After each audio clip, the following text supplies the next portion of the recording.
Sorry, I don't have my reading glasses. Is it on? No. Sorry, Yeah, sorry. it is. Okay. Quick. So, Okay. one, All right. two. Ready on three. Okay. Ready. 1, 2, and 3. So, hi, this is Sarah Goldman from Real News Economy, interviewing Doug Goldstein in Jerusalem today from Profile Investments. How you doing, Sarah? I'm Doug Goldstein from Profile Investment Services. Okay. So, Doug, if it's okay with you, I'll just ask you a few questions today. Sure. Okay. Could you tell me the genesis of your business? So I originally started on Wall Street. I worked at what was then Dean Witter. Then it became Morgan Stanley. And I originally worked, in fact, in the Twin Towers. So for me, leaving New York turned out to be a pretty good move. Yeah.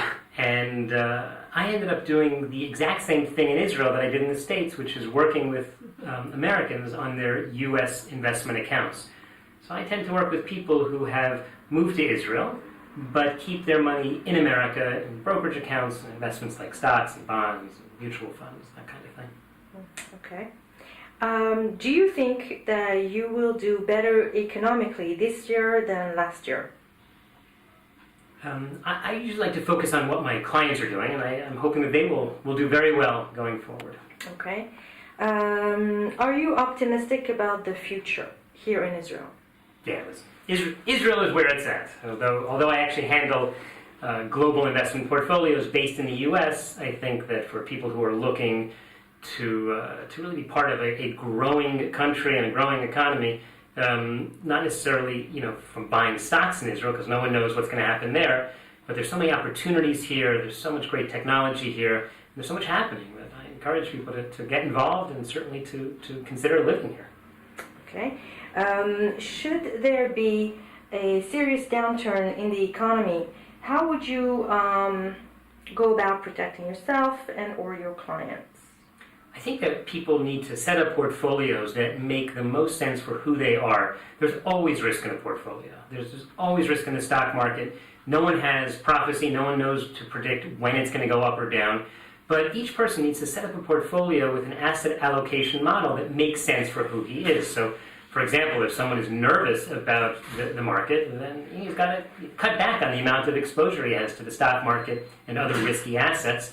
And you can build up in having a portfolio in bank deposits and safer types of investments. On the other hand, someone who is willing to take the risk and understands what that means might choose to have something that's a little bit more aggressive. So you accompany your clients in their choices? Yeah, each person has a customized portfolio depending on the situation. Okay.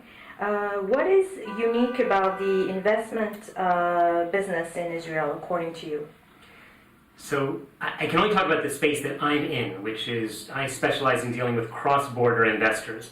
These days, because of a lot of regulatory burden that U.S. investment companies and banks have, they are often not willing to have clients or open accounts for people who live outside the United States.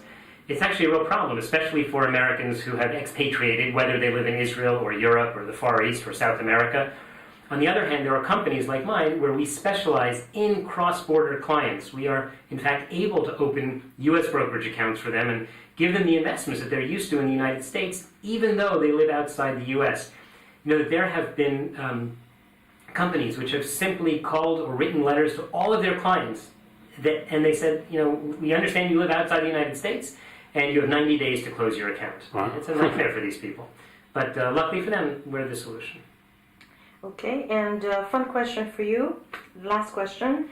Even if the economy would decline, what luxury would you not give up? The luxury of Shabbat. Every Shabbat, I hopefully have all my kids come home and we have a great time together. And that is the true luxury that a family can have.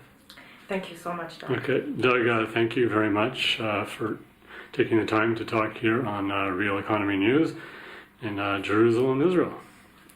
Thank you. Doug, thank you.